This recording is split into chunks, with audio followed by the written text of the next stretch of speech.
शरद जी, ये जातियों वाली बात जो है बार बार विपक्ष करता है। तारिक खान भी जानना चाहते हैं कि भाई जाति एग्जिस्ट करती है कि नहीं बीजेपी के नजरिए से। दोनों बातें बताइएगा।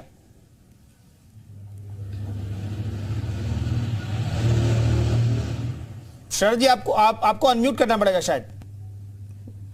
एक व्यक्तिगत चीज है, जाति को सार्वजनिक या सामाजिक चीज नहीं है। और मैं एक बात कहना चाहता हूं कि जैसे अभी खान साहब ने कहा कि अगर इन लोगों का ये समीकरण की कहानी चलती तो जब बहन जी के साथ ये जुड़े थे तो इनको जीत जाना चाहिए था, क्योंकि अगर दोनों का कॉम्बिनेशन आप देखें, बहन जी का जो वोट है, इनका वोट है, वो अगर मिलता तो 50% से ऊपर वोट था, तो ये इन लोगों को जीत जाना चाहिए था। कांग्रेस के साथ जब ये जुड़े तो इनका क्या हश्र हुआ। तो ये इन लोगों को देखने की जरूरत है कि क्या इससे कोई फर्क पड़ने वाला है या अपना मजाक बना रहे हैं। भारतीय जनता पार्टी 13.5 करोड़ लोगों को गरीबी रेखा से ऊपर लेके आई है। किसी जाति या धर्म को देख के नहीं किया है, हमने हर एक के लिए किया है। सबका साथ, सबका विकास, सबका विश्वास। और मैं आपको बता दूं एक आखिर में कि 168 यहूदी धर्म के लोग हैं गुजरात में जिनको हमने माइनॉरिटी स्टेटस दिया है। 168 वोट लोगों के वोट पे आप प्रधान का चुनाव नहीं जीत सकते हैं। ये हमारा लक्ष्य है, ये हमारी सोच है, ये हमारी कल्पना है। हम इनके लिए जो है अल्पसंख्यक या पिछड़ा वो है जो एक निर्णायक भूमिका अदा कर सके चुनाव में। वो कहानी खत्म हो चुकी है। अगर ऐसी बात थी तो इनका तो खुद का कॉम्बिनेशन बहुत बढ़िया है, सबको वोट दे देना चाहिए था। आजमगढ़ में और रामपुर में आपने देख लिया क्या नतीजा निकला। ये सब इस कहानी का एक समय था, वो कहानी खत्म हो चुकी है। अब जनता वोट दे रही है, जो काम करेगा, जिसको सुशासन चाहिए, जिसको न्याय चाहिए, जिसको शांति चाहिए, जिसको भोजन चाहिए, वो भारतीय जनता पार्टी के वोट कर रहा है। और इसमें सारे तारिक खान साहब, जातियों वाली सियासत, जाति धर्म का कोई लेना देना नहीं। ठीक है शरद जी, मैं आ रहा हूं।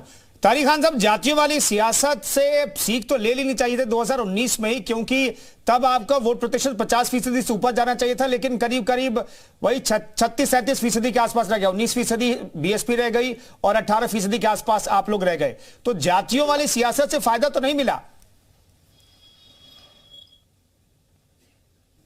कैसे कह सकते हैं? मैं मानता हूं कि जनता ने हमें जनादेश नहीं दिया, मगर वोट तो हमारा बढ़ाया ना। और जातियों की सियासत थोड़ी ना है, ये तो राम मनोहर लोहिया का सिद्धांत है। समाज में बराबरी कैसे आएगी? आरक्षण उसका एक रूट है, रास्ता है। मोहन भागवत यही कह रहे थे कि 2000 साल तक जो जाति व्यवस्था रही है, जो धर्म की व्यवस्था रही है, उसने बैकवर्ड और शूद्र, जिनको अखिलेश जी कहते हैं, उनको अलग करके रखा है।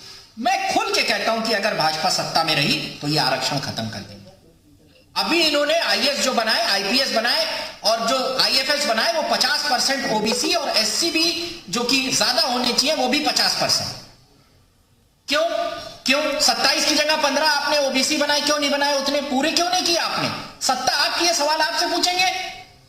क्यों एससी का जो कोटा था वो नहीं पूरा किया गया? क्यों 27% ओबीसी का नहीं पूरा किया गया? क्यों 15-16% एससी का नहीं पूरा किया गया? क्यों एसटी का नहीं पूरा किया गया? 7.5%, 3% एसटी आपने बनाए, क्यों नहीं पूरा किया गया? क्या वो एप्लीकेट नहीं थे? क्या लोग बैठे नहीं थे एग्जाम में?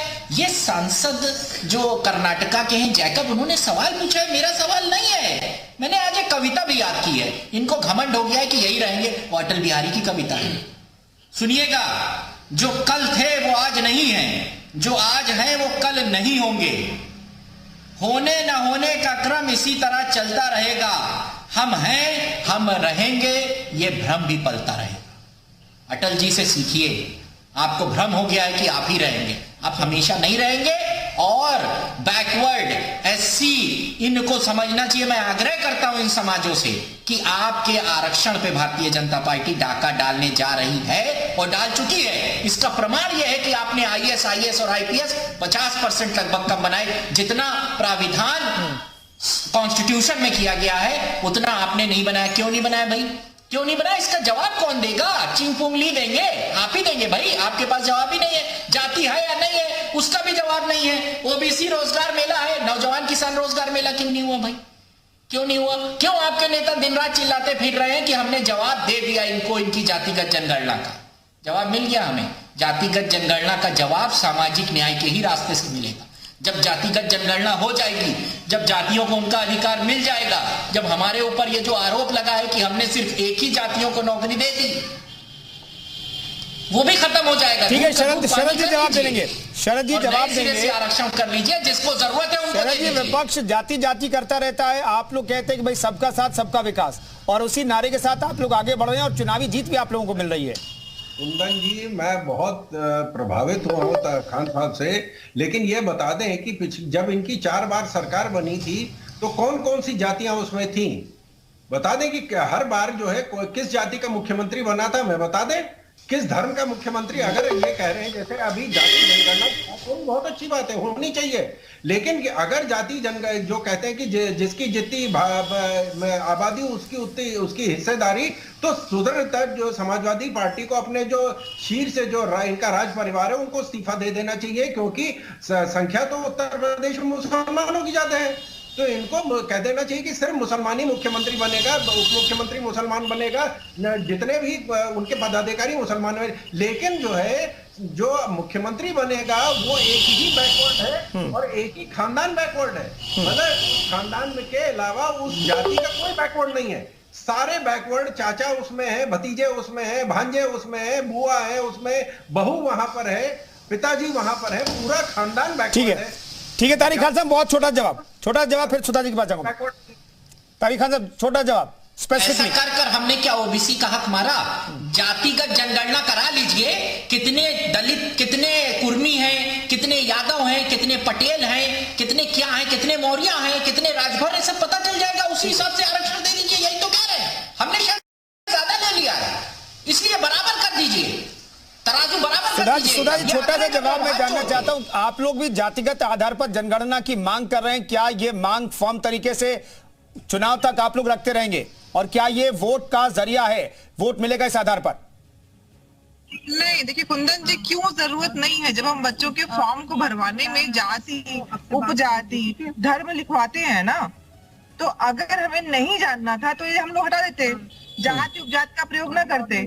तो अगर जो चीज नहीं हुई है वो हो के समाज की जो समावेशी चीजें हैं वो बेहतर हो सकती हैं, तो करने में एतराज किस बात का है? मेरा प्रश्न बस इस बात का है।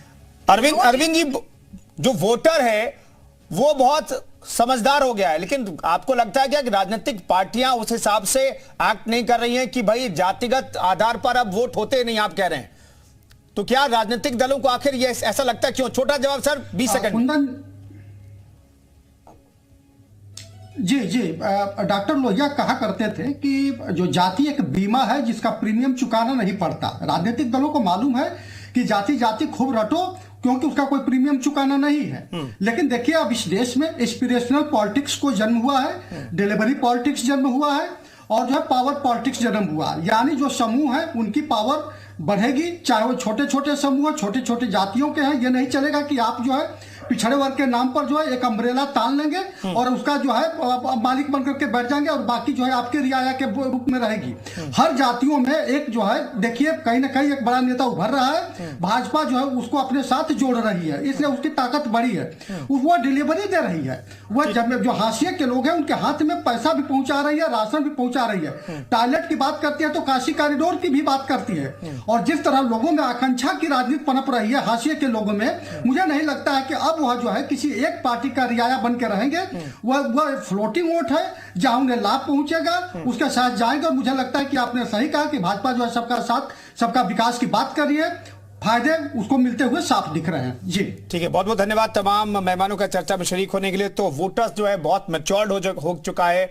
मैच्योरिटी के साथ जब वो वोट डालने जाता है, ईवीएम का बटन दबाता है, तो उसके जहन में रहता है कि कौन सा दल और कौन सी सरकार उसके लिए बेहतर है।